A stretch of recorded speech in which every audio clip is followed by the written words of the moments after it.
صحابی رسول زبیر ابن عوام رضی اللہ عنہ کون ہے؟ حواری رسول اللہ ان کا لقب ہے. پیارے نبی کے حواری ہیں، پیارے نبی کے خاص ساتھی ہیں، پیارے نبی کے خاص مددگار ہیں، پیارے نبی کے قریبی رشتہ دار ہیں، اور ایسے جلیل القدر صحابہ اور عشرہ مبشرہ میں سے ان 10 صحابہ میں سے ایک ہیں جنہیں دنیا ہی میں جنت کی بشارت سنائی گئی. ایسے صحابی کو ایک بدمعاش اور بدبخت قتل کر دیتا. امام ذہبی رحمۃ اللہ علیہ نے اس کا نام لکھا ہے سیر اعلام النبلاء میں، ابن جرموز. ابن جرموز حضرت زبیر ابن عوام کو قتل کر دیتا. ظاہر بات ہے حواری رسول اللہ کے نبی کے حواری کو اس نے شہید کیا ہے. علامہ ذہبی لکھتے ہیں کہ حضرت زبیر ابن عوام کو شہید کرنے کے بعد اس کی زندگی بکھر گئی. اس کی زندگی بکھر گئی. زندگی میں چین و سکون کھو بیٹھا. نہ دن میں سکون نہ رات میں چین.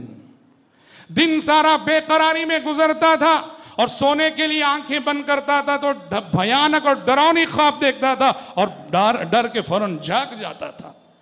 نہ بیداری میں سکون نہ نیند میں راحت. اتنا پریشان ہوا وہ سمجھ گیا کہ حواری رسول اللہ پہ اس نے جو ظلم کیا ہے، حواری رسول اللہ کو اس نے جو شہید کیا اس کی سزا مل رہی ہے.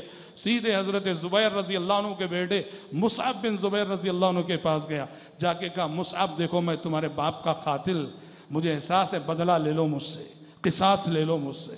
مصعب بن زبیر رضی اللہ عنہ نے کہا میں اپنے بھائی عبداللہ بن زبیر سے مشورہ کرتا ہوں. مصعب بن زبیر اپنے بھائی عبداللہ بن زبیر کے پاس گئے. کہا کہ بھائی جان وہ ہمارے ابو کا قاتل ابن جرموز پیشکش کر رہا ہے کہ ہم اس سے قصاص لے لیں. عبداللہ بن زبیر نے کہا کہ نہیں، اس کی جان میرے ابو کی جان کے برابر نہیں ہو سکتی. ہمیں دنیا میں نہیں، ہمیں اس کا بدلہ آخرت میں چاہیے. اسے ایسے ہی تڑپنے دو، اسے ایسے ہی تڑپنے دو. قصاص نہیں لیا، بدلہ نہیں لیا. امام ذہبی لکھتے ہیں بالآخر زندگی میں اضطرابات بڑھتے گئے، بے چینیاں بڑھتی گئیں. ہوا ایک یہ کھنڈر نما ایک عمارت تھی، بوسیدہ عمارت تھی. اس کے اندر گیا، لوگوں سے کہا دیوار کو ذرا دھکا دو. لوگوں نے دھکا دیا، دیوار گری، چھت گری اور مر گیا دب کر. من عادى لي وليا فقد آذنته بالحرب. اللہ کا قانون حدیث قدسی ہے، جو میرے اولیاء سے، میرے نیک بندوں سے دشمنی کرے گا میں اس سے اعلان جنگ کرتا ہوں. من عادى لي وليا فقد آذنته بالحرب. اور حضرات ایسا نہیں کہ یہ سب تاریخ کے واقعات ہیں.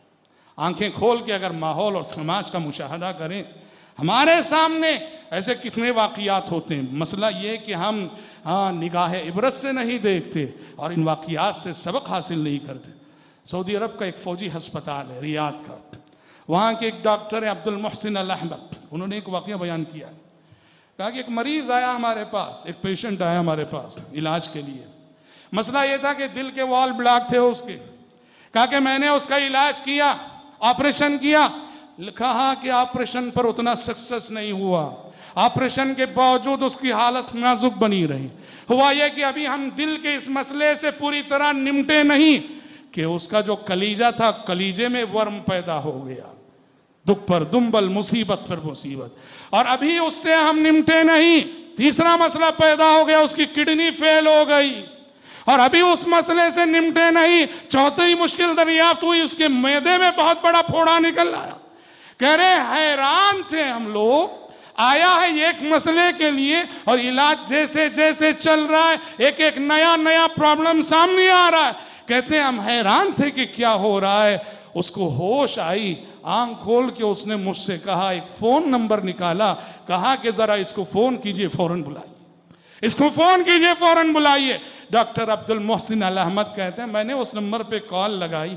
میں نے کہا کہ بھائی آپ کون ہیں؟ یہاں ہسپتال میں ایک مریض ہے جس کا نام یہ ہے اور اس کی یہ صورتحال ہے اور اس نے آپ یہ نمبر دیا، کہا کہ آپ سے بات کریں، وہ آپ کو بلا رہا ہے. ڈاکٹر صاحب کہتے ہیں جس سے میں نے فون پہ بات کی اس نے کہا ڈاکٹر صاحب میں بتاؤں، یہ وہ شخص ہے جس نے 3 سال قبل میری جائیداد کے معاملے میں میرے خلاف جھوٹی گواہی دی تھی اور اس کی جھوٹی گواہی کی وجہ سے میری جائیداد مجھ سے چھن گئی، دوسرے کے حق میں چلی گئی. 3 سال سے میں اور میرے بیوی بچے سجدے میں یہ دعا کر رہے ہیں، اے اللہ اس ظالم کو مرنے سے پہلے اس کے ایک ایک عضو کو ناکارہ کر دے. اس ظالم کے مرنے سے پہلے اس کے ایک ایک عضو کو ناکارہ کر دے.